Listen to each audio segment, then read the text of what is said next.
জাকাত সাহেবের নামে স্লোগান দিয়েছিল, আজ তাদের দিকে লক্ষ্য হয়ে গেছে রাসূল পন্থী হাদিসের বর্ণনা অনুযায়ী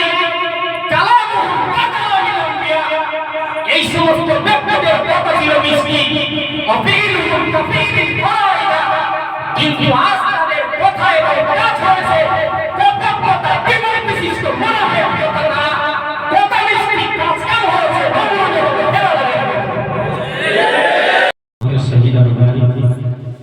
একটু মহব্বত করে বলি আলহামদুলিল্লাহ। প্রিয় রাসূলের প্রতি অন্তর্নিম্ন নজরত সালাম, সকলেই উচ্চ কণ্ঠে সমবেত হয়ে বলি সাল্লাল্লাহু আলাইহি ওয়াসাল্লাম। প্রিয় ছাত্র ভাইরা,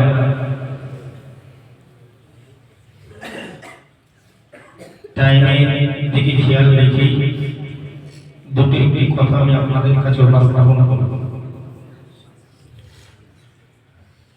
হাদিস শরীফের বিবরণে প্রিয় রাসূল সাল্লাল্লাহু আলাইহি ওয়াসাল্লাম বলেন, সায়াতি জামানুন আলা উম্মতি, হে আমার সাহাবারা, অচিরেই তোমরা দেখতে পাবে আমি রাসূলুল্লাহ আমার ওফাতের পরে আমার উম্মতের ভিতরে এমন একটা জামানা চলে আসবে যে জামানার কিছু মানুষ কালামুহুম কালামিল আম্বিয়া, তাহাদিগের কথা হবে নবী আলাইহিস সালামের মতো। সম্মানিত ভাই ও বাবাজি, তো কম তাই আজকে দেখতে পাওয়া যায় বহল দুনিয়াতে, সমাজে বলি আর মার্কেটে বলি আর কোন একটাকে বলি যাই বলি, কালামুহুম কালামিল আম্বিয়া, রাসূল প্রতি ছোট্ট একটা উক্তি যে আমার কিছু উম্মতদের কথা হবে মিষ্টি, তাদের কথার ভিতরে থাকবে মাধুর্যতা, তাদের কথার ভিতরে থাকবে লাইনের পরস্পরতা, তাদের কথার ভিতরে থাকবে মহব্বত এবং ভালোবাসা। সম্মানিত ভাই, কিন্তু রাসূল বলেছেন অফিলুল কাফিরিন ফায়দা, তাদের কথা মিষ্টি হলে তাদের কাজ হবে সম্মানিত ভাইরা।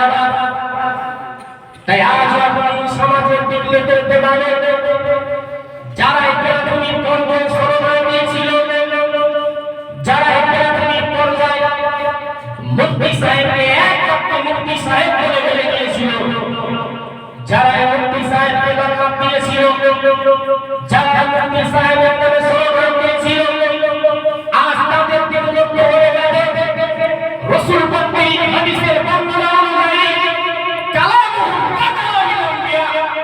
এই সমস্ত ব্যক্তিদের কথা ছিল মিষ্টি অফিলুল কাফিরিন ফায়দা, কিন্তু আজ তাদের কথায় কাজ হয়েছে কথা কেমন বিশিষ্ট মনে হয় কথা মিষ্টি কাজ কেমন হয়েছে সম্মানিত ভাইরা। তাই আজ আমি আপনাদেরকে এতটুকু জানাতে চাই, অনেক আলেম ওলামাদের থেকে আপনারা অনেক হাদিস আপনারা শ্রবণ করেছেন, কিন্তু মনে রাখবেন প্রিয় নবী সাল্লাল্লাহু আলাইহি ওয়াসাল্লাম নবী আমার জানিয়েছেন কুলিল হক ওয়ালা কানা মুরা, হে আমার সাহাবারা শুনে রাখো, পৃথিবীর প্রান্তে পৃথিবীর যে প্রান্তে তোমরা অবস্থান করো না কেন, তোমরা সত্যকে প্রতিষ্ঠিত করবে, সত্যকে প্রাধান্য দেবে, হককে প্রাধান্য দেবে, ন্যায়কে প্রাধান্য দেবে। আল্লাহ নবী বলেছেন, আল্লাহ হাবিব বলেছেন, ইন্না সিদকা নিশ্চয়ই সত্য কথা হলো এটা সবের কাজ, পুণ্যের কাজ। ভাইরা আমার, সেই সত্যের আশ্রয় নিয়ে সত্যের বিচার এতটুকু কথা আপনাদেরকে বলে যায়, এতটুকু কথা আপনাদেরকে শুনিয়ে যায়। আজ সমাজের মাটিতে আপনি দেখতে পারেন মানুষ মানুষের মধ্যে হানাহানি, মানুষ মানুষের মধ্যে গালাগালি, মানুষ মানুষের ভিতরে শত্রুতা, মানুষ মানুষের ভিতরে হিংসা এবং বিদ্বেষ। কিন্তু মনে রাখবেন বড় বড় লোকের সাথে বলতে হয় মেয়ে তার মায়ের সাথে কথা বলে, মা তার মেয়ের সাথে কথা বলে না। একটা ফুচকাওয়ালা দোকানদার অপর একটা ফুচকাওয়ালা দোকানদারের সাথে কথা বলে, একটা মুদিখানার দোকানদার অপর একটা মুদিখানার দোকানদার ভাইয়ের সাথে কথা বলে, একটা আলেম অপর আলেমের সাথে কথা বলে, একটা যোগ্যতা সম্পন্ন হাফেজ অপর যোগ্যতা সম্পন্ন হাফেজের সাথে কথা বলে। কিন্তু সর্ববড় আজ থেকে ১,০০০ বছর আগে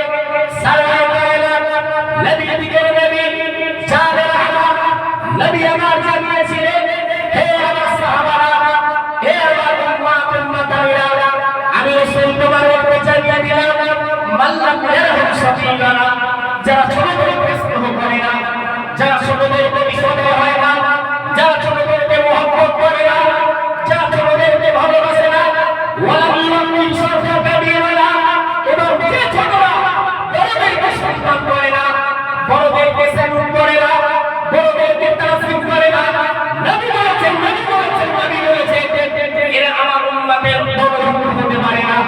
সম্মানিত ভাইরা আমার, প্রিয় রাসূলের হাদিসকে সামনে রেখে সমাজের বক্তা বলি, সমাজের ওলামা বলি, সমাজের আমাদের জনসাধারণ বলি, তারা যদি ছোটদেরকে ভালোবাসত, ছোটদেরকে মহব্বত করত, ছোটদের প্রতি সদাচরণ করত, ছোটদের প্রতি সহানুভূতিপূর্ণ আচরণ করত, আর ছোটরা যদি বড়দেরকে সম্মান করত, বড়দেরকে সালাম করত, বড়দেরকে তাসলিম করত, রাসূলের এই হাদিসকে রেখে ওকে চ্যালেঞ্জ করে বলতে পারি, পৃথিবীর জমিন থেকে এই মারামারি, এই হিংসা, এই বিদ্বেষ সব কিছু দূর হয়ে রাসূলের হাদিস অনুযায়ী এই সমাজের মাটিতে শান্তি প্রতিষ্ঠিত হতে বাধ্য হবে ইনশাআল্লাহ। সম্মানিত ভাইরা আমার, এতটুকু আমি আপনাদেরকে বলবো। একটা কথা পরিশেষে আপনাদেরকে বলতে চাই, ভণ্ডের ভণ্ডমতকে জ্ঞানী লোক কখনো সাড়া দেয় না। কথা কি খারাপ হয়েছে? ভণ্ডের ভণ্ডমতকে জ্ঞানী লোক কখনো সাড়া দেয়নি, আগামী দিনেও দেবে না। অতএব যারা ভণ্ডম সমাজের মাটিতে করছে তারা সাবধান, কারণ অন্যের ভণ্ডমতিতে জ্ঞানী লোক কখনো সাড়া দেয় না। জ্ঞানী ব্যক্তিদের জন্য ইশারাটাই যথেষ্ট। আল্লাহ আমাদের সকলকে কবুল করেন। ওয়া আখিরু দাওয়ানা আলহামদুলিল্লাহি রাব্বিল আলামিন। আসসালামু আলাইকুম ওয়া রাহমাতুল্লাহ।